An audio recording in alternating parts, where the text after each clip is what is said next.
So, um, day 7. We're gonna have something not heavy, but kind of light. We're just gonna have pineapple. Gonna cut it up. And we've only got one mango left, and we're gonna have crackers. Coconut water as well. We didn't even have much, eh? Like literally, I just grabbed whatever was in the fridge.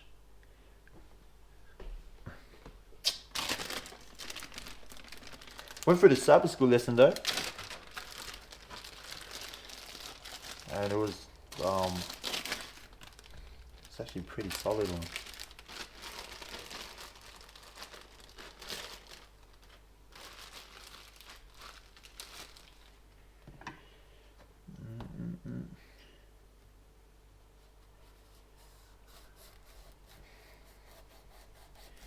Again, if you just want to get straight to the talking part, I'll leave timestamps so you can go straight to it. I usually talk while I'm eating.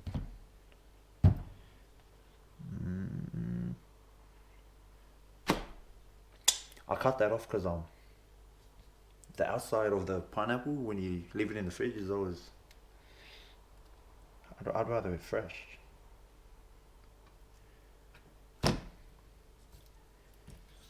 I was gonna cut this up and then I'll get into eating, bro. It's actually Friday. It's like 3 o'clock now.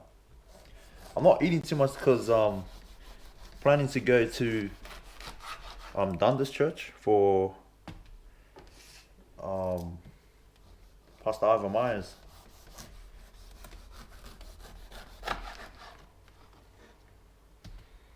And it might be a big feed.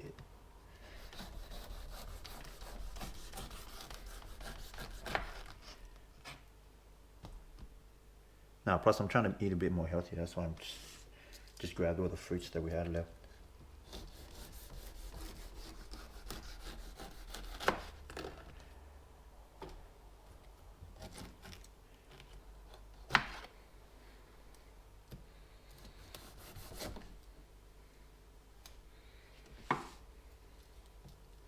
Let us know if you actually like the prepping part.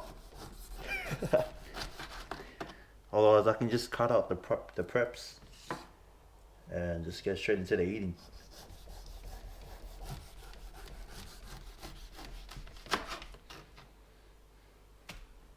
Kind of makes it easier for me too, because like save the battery.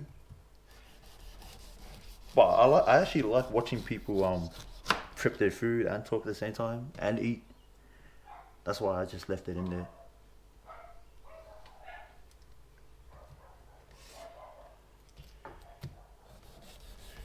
Because somehow it makes me feel like I'm a part of it.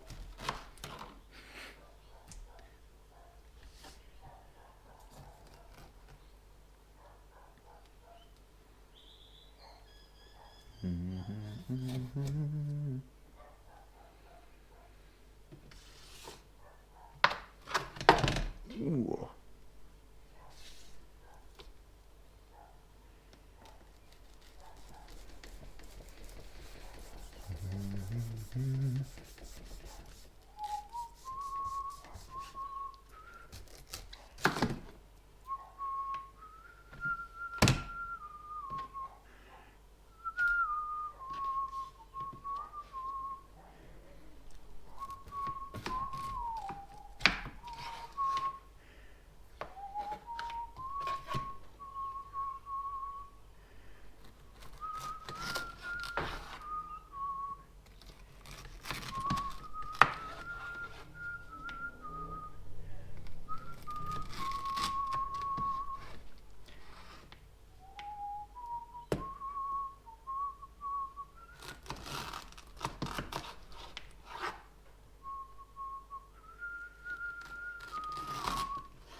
Easy prep. That was fast as. Put the knife away.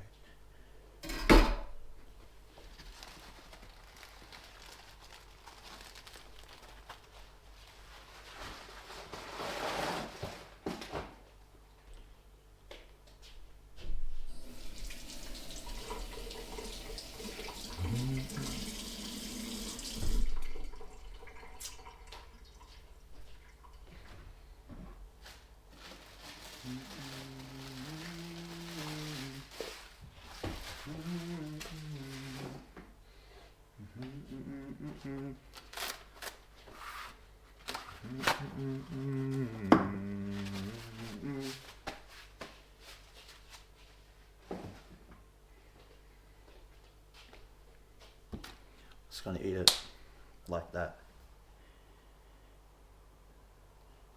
This is probably gonna be sour. Can't really see it.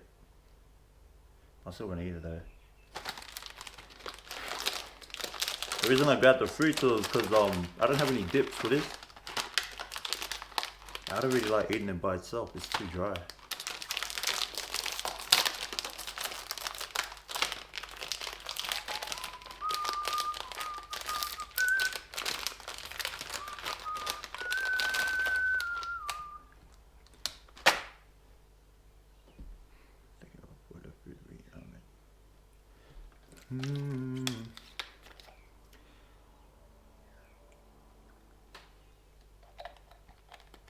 I want to cut down on drinking at the same time as eating. I'll probably not drink that. But Sabbath school lesson. I went through the last one today. It was called I got my notes now. So I can bring the Sabbath school to you, bro. The one for today is called Divine Strength and Human Effort. If you didn't read it, you should read it. And if you don't have the lesson, it's Inverse Sabbath School Lesson by Seventh-day Adventists. So if you're following me, that's what I'm reading. That lesson. But yeah, we'll recap on the story. So it's found in Exodus 17, verse 8 to 16. Yeah. And it's about the Israelites going to war with the Amalekites.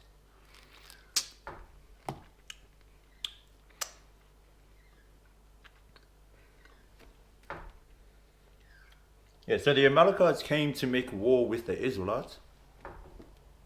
Then Moses tells Joshua to go and get some men to fight against the Amalekites.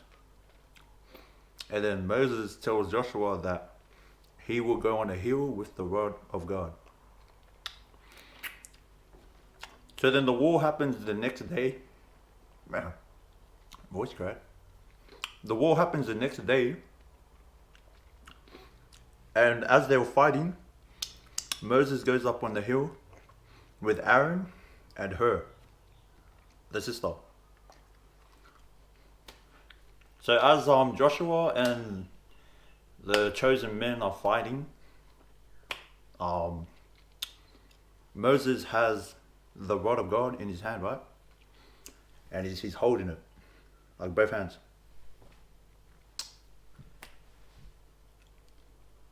When he holds the rod up, it symbolizes a connection with God. So he has to stand there with the rod held high. And as long as that rod stays up, the Israelites have the advantage. So they're winning the war. But when that rod comes down, for any reason, the Israelites are losing the war. So the Amalekites have the advantage. What else was there?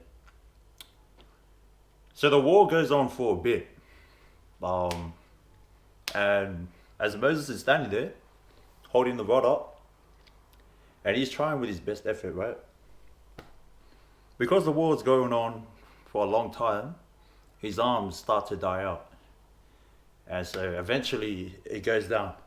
That's when he realized when the rod goes down, the Israelites start losing. So he has to hold the rod up like until the war ends. But he can't do that anymore because his arms are dead. So Aaron and her bring a stone. They bring a stone behind Moses, and Moses sits on that. And so that brings his arm level like lower. And so it makes it easier for Aaron and her to like just literally stand there like this. and just support his arms. And so he can relax his arms, but he's just holding the rod. Oh, he's still holding the rod. So he stays like that till, according to the Bible, it says until sundown, until sunset. So the war finished at sunset. I don't know if it was a full day. I don't know whether they fought in the morning or fought in the afternoon. But it definitely finished in one day. So the war finished, and God commanded him to build an altar, I'm pretty sure. Yeah, to build an altar in remembrance of what is it? It says here in verse 14, "Then the Lord said to Moses, write this for a memorial in the book, and recount it in the hearing of Joshua, that I will utterly blot out the remembrance of Amalek from under heaven." And so Moses built an altar and called its name, "The Lord is my banner." And that name means because the Lord has sworn the Lord will have war with Amalek from generation to generation. It just means that Amalek will be forgotten, the Amalekites. That's what it means by the Lord will have war with Amalek from generation to generation. So the topic, divine strength and human effort. To make it simple, it's just depending on God's strength, right? There had to be a steady connection with God in order for God to give Joshua and his men strength to win the battle. So you have to remember the Amalekites were like proper warriors. They were soldiers. These guys were like trained. Whereas the Israelites, they just got out of slavery. They just got out of slavery. And they were walking through the desert, through the wilderness. And they've been doing this for, I don't know. But like, the whole time they've been having to depend on God, because like they walked out with nothing. They lost the majority of their stuff in the I'm pretty sure they lost some stuff in the Red Sea. I'll have to double check that. But these guys were like very weak. I'm pretty sure they weren't trained to be warriors because they were slaves their whole lives. Not one person from Israel had any experience as a warrior or a soldier. So their only choice was to depend on God. That's why when that rod came down, it was so easy for the Amalekites to take over and have the advantage. Because they were proper soldiers fighting against just regular people. So that's an easy win. But when Moses held that rod up, it symbolized the connection with God. And so God was able to give the Israelites strength. And so that's how they won the war. So it was basically depending on God's strength. But there's another part to it though. Like when you ask God for strength in whatever thing that you're working on or working towards, you have to be able to match that with effort. Like you can't pray and ask God for something, but then sit there and wait for it to come. You got to put work into it as well. So if you're praying for something that's big, you got to be ready to put in big effort.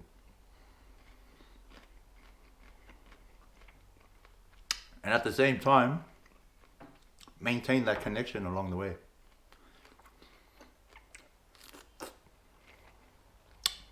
The story was a good example of that. Even for 1 second, if Moses dropped that staff, they would have lost the advantage already. And so he had to hold that the whole time. If you think about it, that's actually hard. That's why it was so important to have other people with him. Otherwise, that would have been impossible for him to get through. There's no way he would have stood there for like over, I don't know, I reckon the war went over like 5 hours.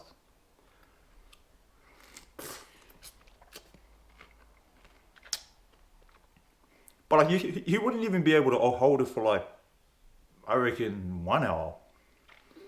I reckon your arms will start dying out at like half an hour.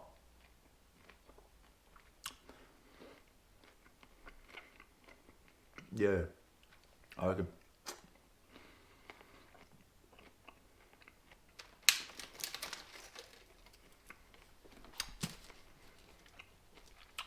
Here's some notes that I wrote.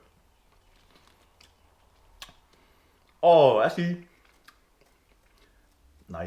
here's the notes that I wrote. Joshua gathers men to fight while Moses gets on the hill with the rod of God. Actually, let's talk about that one. But that right there's like a hidden message. It's almost like a hidden secret in that note I just wrote. I'll read it again. Joshua gathers men to fight while Moses gets on a hill with the rod of God. I'll explain the hidden message later on.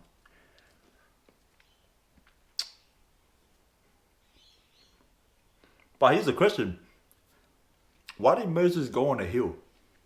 We've already talked about why he went with Aaron and Hur on a hill and took the rod of God, right? It's because he needed the support for Mother. But my question is now, why did he have to be on a hill? Like, couldn't he have prayed at home in a room, like the disciples did? Couldn't he have prayed, I don't know, in an open field, like a flat land? As I was reading it, for some reason that word stuck out to me so bad, but I couldn't figure it out.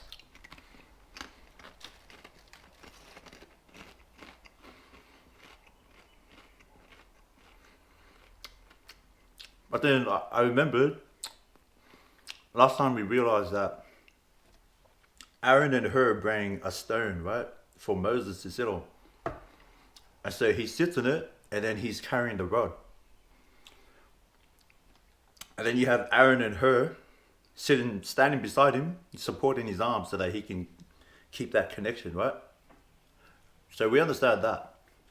And we went over the idea that the rock resembled Jesus, because if we reference that with the text, that where there are 2 or 3 gathered together in my name, there I am in the midst of them. And you can see that with Moses sitting on the stone, carrying the rod, which resembles the connection with God. And you got Aaron and Hur supporting him. So that's the 3 people that's establishing a connection with God, right? And you got Jesus literally in the center of them. Because like Moses in the middle, you got the rock in the middle, and then the 2 people, right? So we got the connection there. But the only thing that stuck out to me was the hill. Like, where does that come in? Like, why did it have to be on the hill?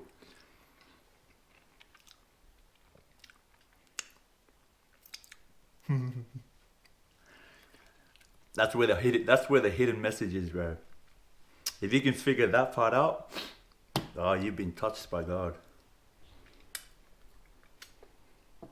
It's good. That's good. I'll come back to it. I'll let you guys try to figure it out.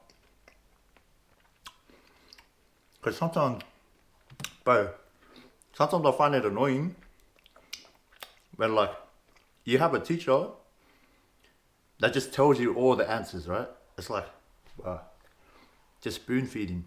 You're not even learning when they spoon feed you. But that's the clue.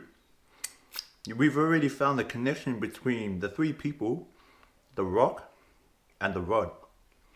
Now find the connection between all those things and the hill. There's a mad hidden message in that, man. And I was able to find it like towards the end of the study. Going through the Sabbath school lesson. It was like, bro, I just lit up. I was like, what? You know, I was like excited. But yeah, try to figure that out.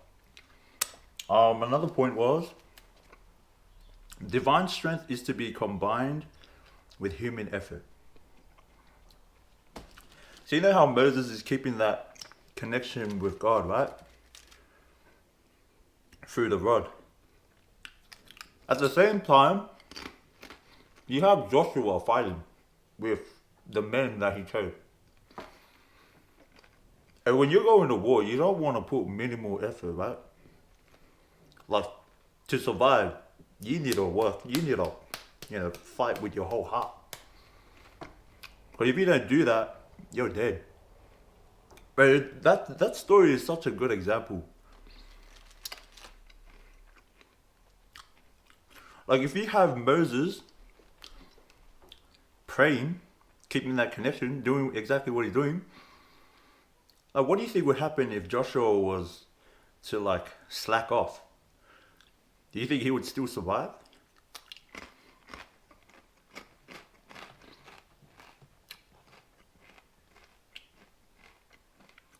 Same thing can be applied to how we live as well. Or how we can be used to reach our mates. Sometimes we'll ask God for a way to reach our mates. Remember when I talked about making for ourselves treasures in heaven? So the people you love will find closer to you. Now you want to somehow allow God to reach them, right? And so you would pray. But then when God gives you an idea that to you, like, kind of seems impossible, and so you don't even try to put the effort into sharing what you need to share or do what you need to do, right? Remember when Moses told Joshua to choose some men and then go to war against the Amalekites? Bro, Joshua's not choosing soldiers, bro. They ain't got none of that. They got no warriors, no one with experience of fighting. Oh, besides Moses, he fought one of the... Oh, he was a general, yeah, of the Egyptian army. But he's the leader. He's the one that's keeping that connection with God. So he can't go to war. So Joshua, literally just a regular guy, choosing other regular guys. And they're going to war with, like, professionals who have experience in everything.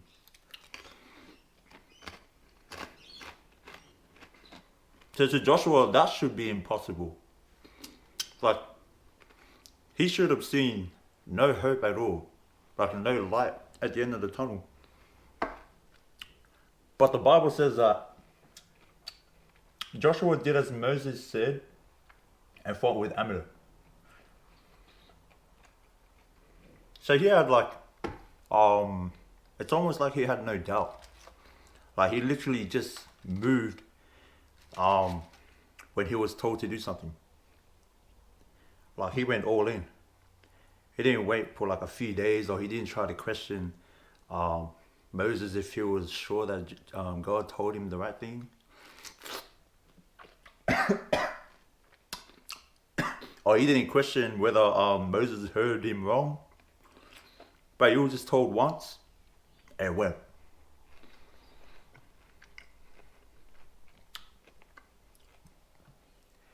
But it's such a good lesson, man.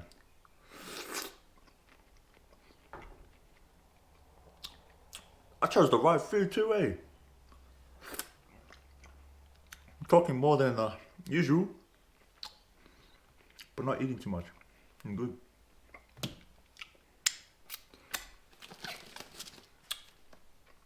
So yeah, divine strength has to be combined with human effort, with your utmost effort. It says in the lesson. So you can't ask God for strength and not do anything with it, right?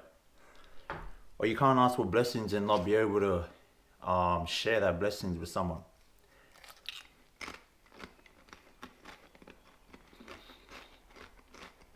There has to be a reason as to why you asked for it in the first place. Well, I don't think I said that right.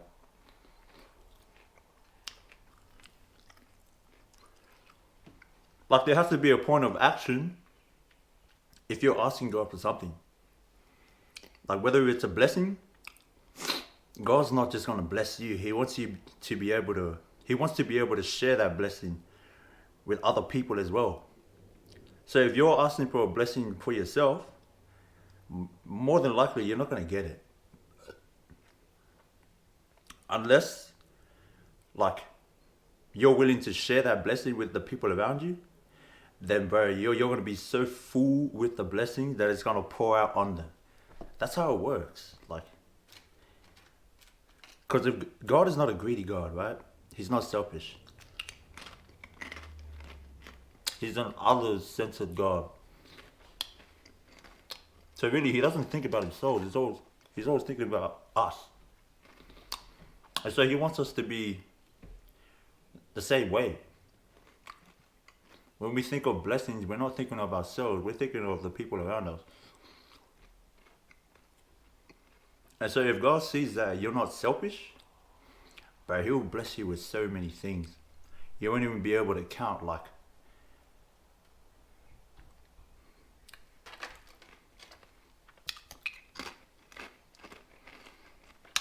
This pineapple is nice as though. For some reason it tastes better than yesterday.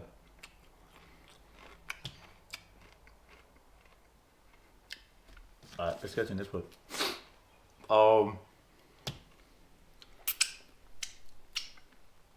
While Moses was pleading with God, Joshua and his men repulsed the enemies with their utmost efforts. There you go. That sums up the lesson. That's just the simple version of the lesson.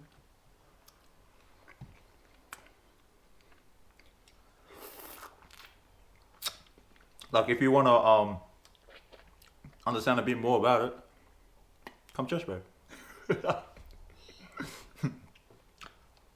Bro, drop in the comments that you want to come to church, or DM me on Insta. But I'll give you the address easy.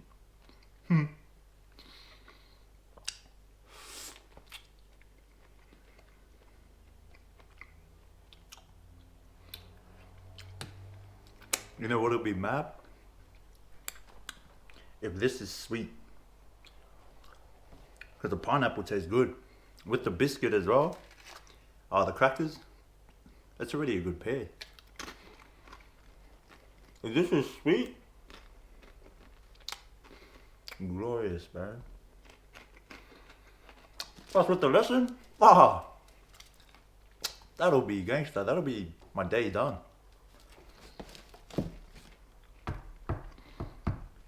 Figured out that hidden message yet?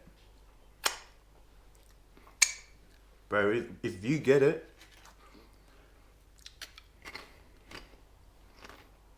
a smile in your face. Mm, mm, mm, mm, mm. Mm, mm, mm, mm, mm. Am I supposed to eat the middle part? I just wasn't bothered to cut it out. So I'm just eating it anyways.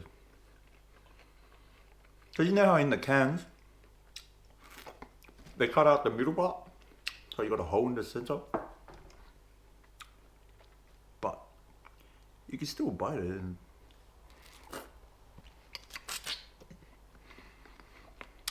it's a little hard, but not too hard. I took my my bike to the mechanic to get serviced. Cause it was overdue like probably 6 months. I haven't been riding a month. I mean, I've only rode it like probably 2,000 kilometers since the last rego. Ooh. Yeah, these ones. Spider-Man. Quick refresh. Probably someone doesn't get.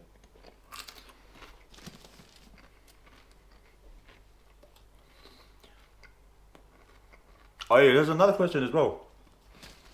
So you know how the Amalekites came to fight against the Israelites?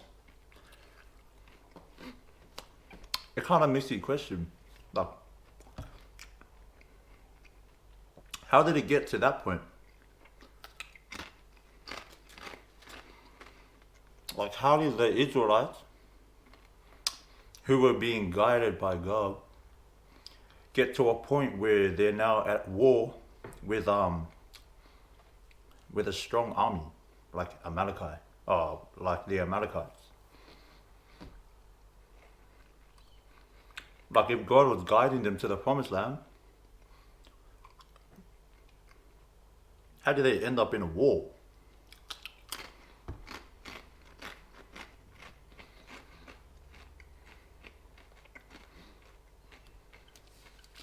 You remember how after the Israelites crossed the Red Sea, they always had complaints and stuff? They got to a point where they had no water, right? And they're walking in the desert. This is from the start of chapter 17. This is why you need to read the verses before the given verses in the lesson. Like if the lesson says to read from verse, like say our case, 8 to 16, but you need to read the whole chapter. Sometimes even read the chapters before that as well, because you need to see the whole image, the whole picture. Otherwise, like you're gonna be missing out on stuff. So now the Israelites are about to go to war with Amalek, and yet God is supposed. The battery, I don't know what happened. Like the GoPro just turned off. Devil's fighting, bro. It's all good. Camera's back on. To be honest, I forgot what we got up to. But I know we were talking about the Amalekites.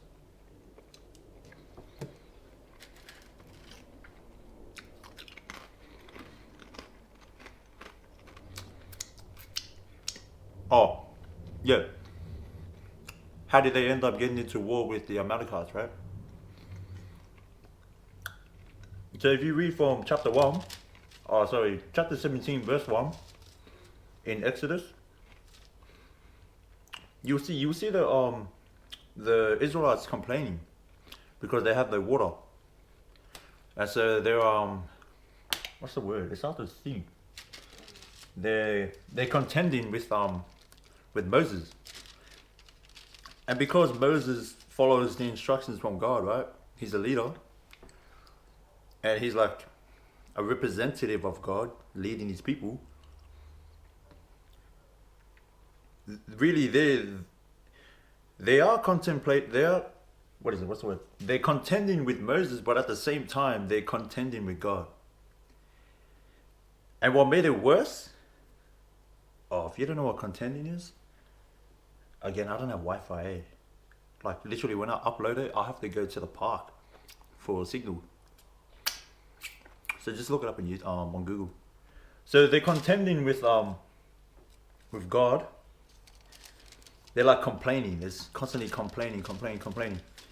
And then Moses goes to God like, what should I do with these people?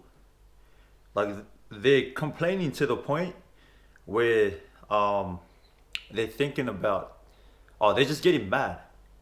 And because they don't see things happening immediately or quickly, they're running out of patience so fast that it gets to the point where Moses is kind of scared that, they're going to kill him. Because he says in one of the verses, where is it? In verse 4. In Exodus chapter 17, verse 4, Moses says, so Moses cried out to the Lord, saying, what shall I do with this people? They are almost ready to stone me. But what led them to go into war with Amalek is found in verse 7. So he called the name of the place Massah and Meribah, because the contention of the children of Israel, and because they tempted the Lord, saying, is the Lord among us or not? Do you know what it means to tempt God? Jesus even said it when he resisted the devil. Thou shalt not tempt the Lord. Thou shalt not tempt God.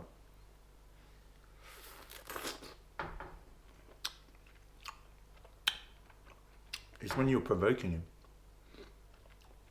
It's when you have like such a disbelief. Like, they had no reason to say that because they've witnessed God's presence with them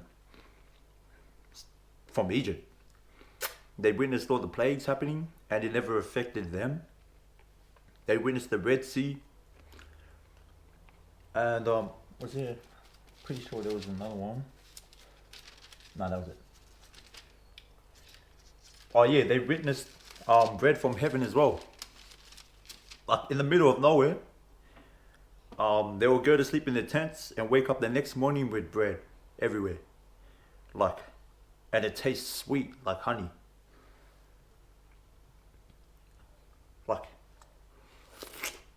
How can you say, is God with us? Like, what? You just saw it with your own eyes. It makes you think too and wonder. Like, even if we were to see miracles with our own eyes, that's not enough to believe that God is there. Or what? Guys are blind.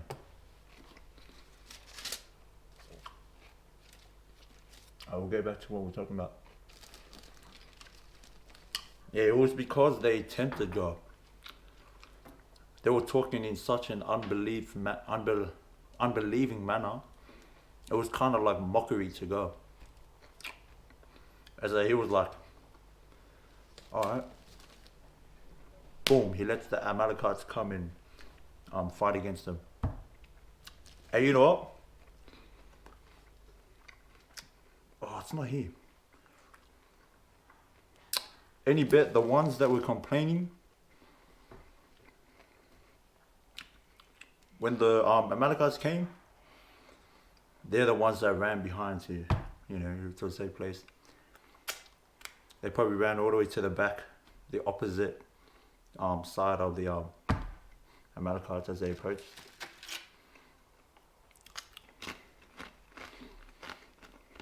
But those people are annoying, to be honest. But you gotta love them.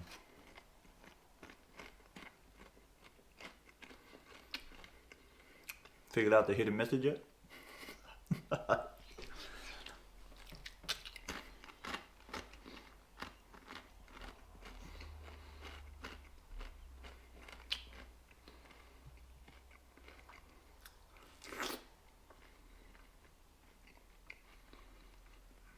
Game's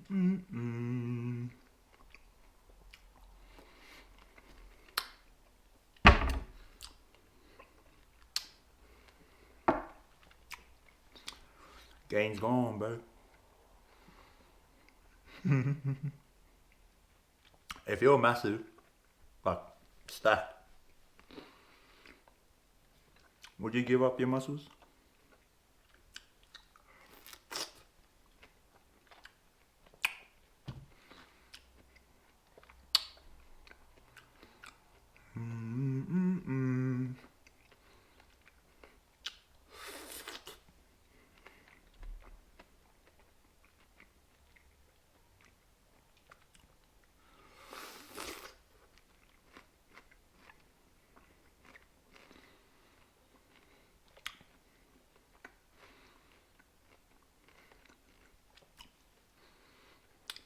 If you just want to hear me talk, go to the description, check the timestamps. Just click there. I talk when I feel impressed to talk. I'm looking down. I'm looking at the screen to make sure I'm in frame, so I can cut it out into the reels and check it on all platforms. Oh yeah. I'm not gonna post on Sabbath. Today's Friday. Tomorrow is Sabbath. So I won't be posting on Sabbath. But like, I'll put the video. I'll upload a video today, but earlier instead of 6 o'clock. Oh, you know what? I think I might upload it every day at 4:30, except for Sabbath. Sabbath I will upload it like after the sunset. Like probably like to daylight. So I can't even check Google. I think daylight will set at like, or sunset will be at like probably 7:30 or 7. I'll probably upload it at like 7:30. I'm pretty sure sunsets before then. Yeah, so every Sabbath, Saturdays, I'll upload a video at 7, like the YouTube video. Then throughout the week, Sunday to Friday, I'll upload at 4:30. Sydney time.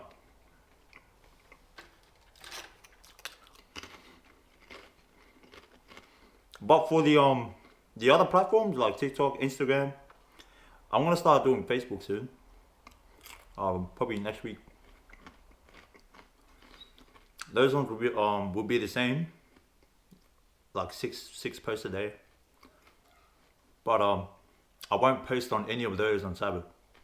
So Saturdays, forget it, bro. I'm not putting anything up. But I'm thinking of doing live for Sabbath school. Oh, sorry, for Sabbath lunch. Oh, church lunch. For some reason, my live on Instagram doesn't show, like doesn't work. I try to test it out, but I can't find the live button. So if I can't find the live button for Instagram, then I'm just gonna go live on TikTok. So yeah, just if you want to see what we're eating, just go on TikTok. We usually have lunch around like 12:30. 12:30 to 1, that's when we start having lunch. So you can just keep an eye out if you want. Otherwise, what is eating? The reason I'm doing this is because I don't want to take the camera. I don't want people to be uncomfortable. So I won't do that. I'll just go live on the phone. And if you have any questions, just ask. Because I'm probably going to have the younger ones around me as well. They might want to talk on live too. But I think that's a good idea, go live. Plus for those who don't actually know me in person, but randomly subscribe, or probably not randomly, but find me on other social media and stuff. Bro, if that's you, how you doing, bro? How you doing, sis? My name is George, but I just say call me G because it's easier for me to say that. I have an underbite. It's annoying saying my name.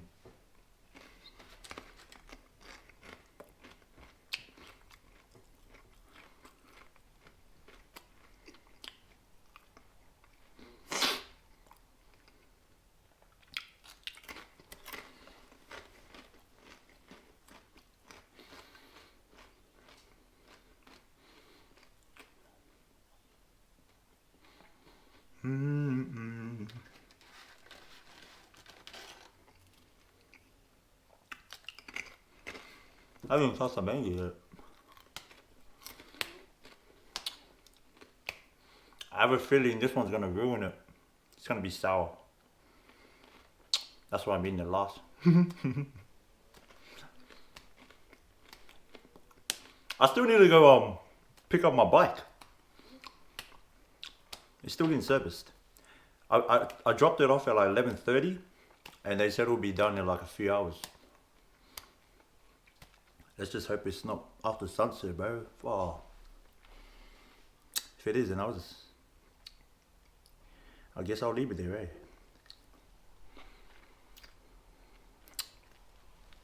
It's alright, it's just a bike. Would you say that? If you had a bike and it was at the mechanic and the sun's gonna set, would you leave the bike there? I probably would. Cause I want to go to Dundas SEA. I want to go see Pastor Amalie. You know what I was gonna do? Give him to get his autograph. The back of the Bible.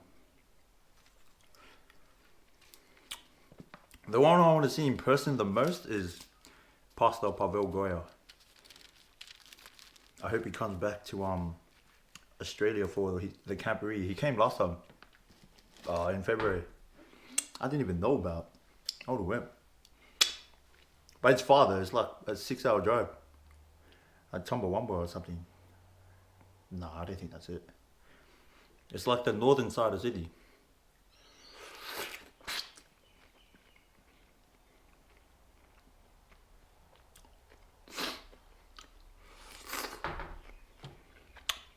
I've got 2 pineapples left. After that, I'll tell you the hidden message. It's so good. The connection, holy.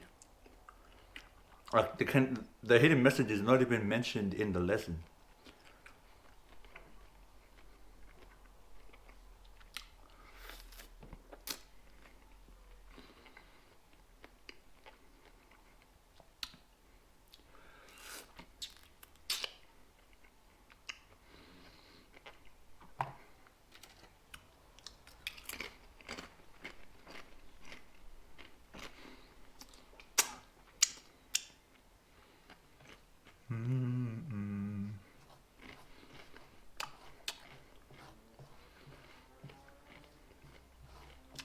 Do you know why I find it so easy to post videos every day?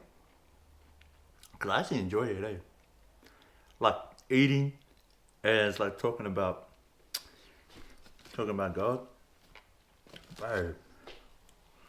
I could do this all day. But I'm gonna need to work, pay rent, all that.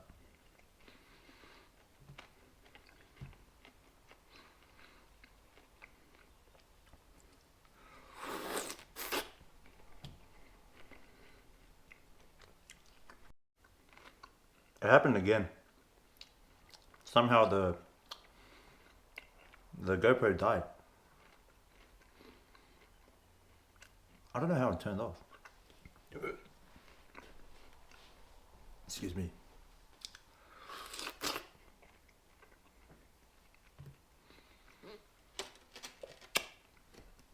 I'm only gonna eat half of it. Finish 2 rows. Is it? Yeah. So this is the last biscuit. Last pineapple.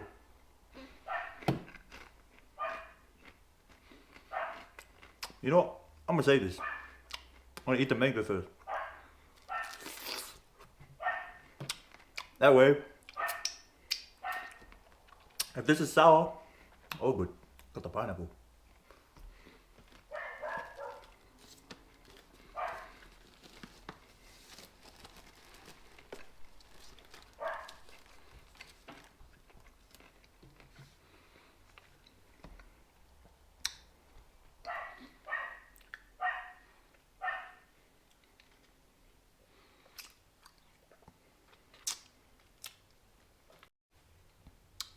Guess what? It happened again. The battery overheated. It's an old GoPro, that's why.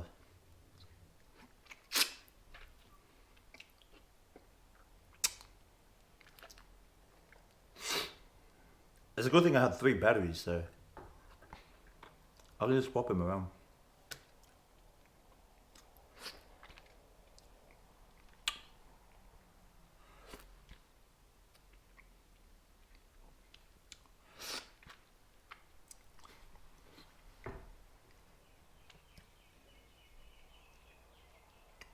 Oh, I think he had long enough.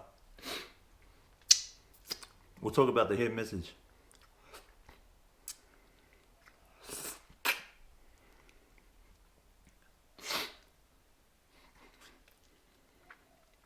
Oh, maybe after the mango. I feel like I need both hands to demonstrate.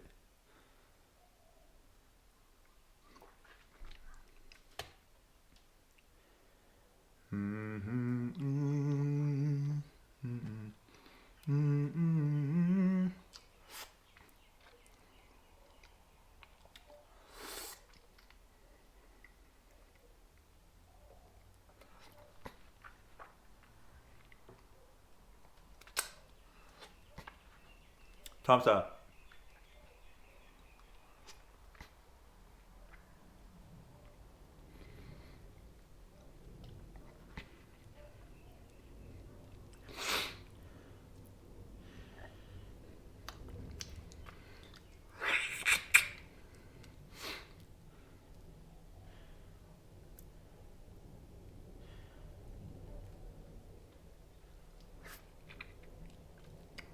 I think after this, I'm gonna go straight to the mechanic and get that bike.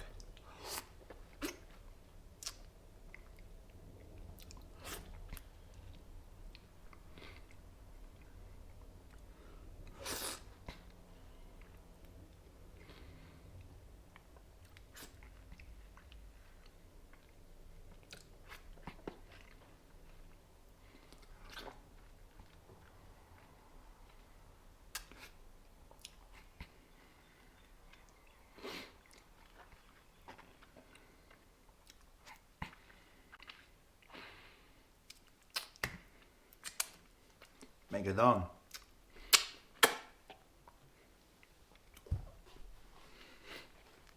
We'll go back to the hill. So when I was going through the lesson, they only focused on how much Joshua resembles Jesus, like how he foreshadows Jesus, right? His behavior, how much faith he had in God, how he trusted God, how he depended on God, how his strength came from God, all of that. And even in the act of war, right? I will go through it again. Joshua chooses a few men from Israel, and they go to war with Amalek the next day, right? And on that day, Moses, Aaron, and Hur go on a hill where nearby the war ground, and they're praying. So Moses is holding the staff up. He's sitting on a rock, on a stone, and you have Aaron and Hur supporting Moses.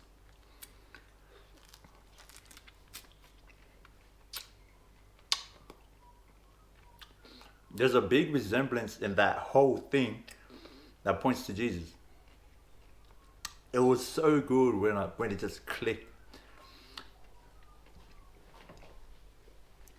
Now the three the when Jesus said where there were two or three gathered together in my name, you can already see that with Aaron, Hur, and Moses. Alright, we've already gone through that. Now that rod held up resembles the connection with God. Alright, and it's because Moses was interceding on behalf of Joshua through that connection with God by holding up that rod. God was able to give strength to Joshua, who gained victory over Amalek. Remember how Joshua resembled Jesus in many ways? His name, it had the same meaning. His behavior, his faith, all of that. Even his life. Bro, he was just a regular guy. Like, there was nothing special about him. He was a slave. In the same way as Jesus, like, they were both at the lowest status level of, like, humankind. They had nothing. Jesus had low status when he came into the world.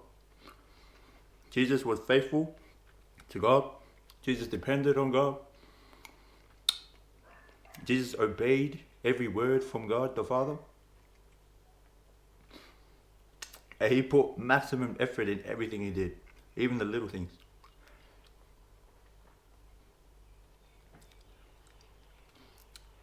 Now let's get to the hill. You have Moses on a hill who's sitting on a rock that we know resembles Jesus. He's holding up a rod that we know resembles a connection to God. Alright. Now my question was, what does the hill, like, why did it have to be on a hill where they prayed? That's when I realized, like, I didn't realize it on my own. I actually asked God. I brought the question to him. Because like, it was just stuck in my head, bro. The word hill was like popping out so bad to me. It was like it was flashing a high beam right at me. And so I couldn't ignore it. But I couldn't figure out what it was. So I literally just prayed and asked God to, like, help me understand. Like, if there's a hidden message in this lesson that's not mentioned in the lesson study, to show me that. But then I ended it with, but if not, then let your will be done. Because, you don't want to tell God what to do. Like, if he wants to reveal it to you, then he will. But if not, then that means there's no benefit. So if you don't get what you asked for, then it's not going to benefit you in the first place. So why would he give it? So I said that, and after the prayer, that's when I remembered the cross. Do you remember where Jesus died on the cross? Mount Calvary, right? And Mount Calvary is like it's on a high hill. And there's like a resemblance from that to the picture we see in our lesson. So you have a hill and you have a rock on both of them. And then you have what? The cross. The cross is made out of wood, right? In the story, in Exodus 17, Moses is on a hill, sitting on a rock, holding up the rod of God. Now, if you look at Jesus, when he died, he was on a hill. Jesus himself is the rock. And he's on the cross that's held up high. Bro. Like, can you see the connection? Bro, literally that whole story that's playing in front of us is literally pointing to the plan of salvation, which is Jesus dying on the cross. Bro. Holy, when I picked that up, oh man, it's like I was like, what? That was the maddest part. Like that, when I realized that, bro, I was like spiritually full. Oh my days. Good thing I ate that pineapple last. That was nice. But yeah, bro, that was the secret message, the secret hidden message.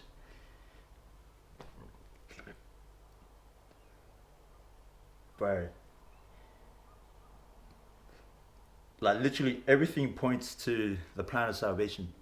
You got the sanctuary that points to the plan of salvation. And you even got this story that points to the plan of salvation. I'm pretty sure every character in the Bible, in their story, you will find something that links or points toward the plan of salvation. And I guess we found Joshua's on. Oh, wow, that was so good. That was mad. But yeah, I think I'll end it there. I finished my food. And God's not really giving me anything else to say, so I think that's us. But yeah, bro, you should go for your lesson. But by the time you guys see this, I think it'll be after closing Sabbath. So that's right. Next week, go for your lesson, and if you want, you can come to church. Otherwise, yeah, just go through it, bro. It'll be good. Oh, that was so good, man. Alright, later. Have a good one. Bro, I had to quickly start this back up because I forgot one thing. You know what was the best part after realizing the connection between the hill, the rock, and the rod with the plan of salvation of Jesus dying on the cross? Do you know what's the maddest part? It's the background. You know how Joshua is fighting with Amalek, right? Their enemy. At the time, their greatest enemy. And because of Moses, they won the war, right? Because Moses kept that connection with God all the way through. And that's what allowed Israel to win the war against Amalek, who like in human who without God's strength would have gained victory. But if you think about it, that relates even more or points even more towards the plan of salvation, because when Jesus died on the cross, the enemy was defeated. Like Jesus overcame sin and like won the war. Alright, that's me. I'm out. Later.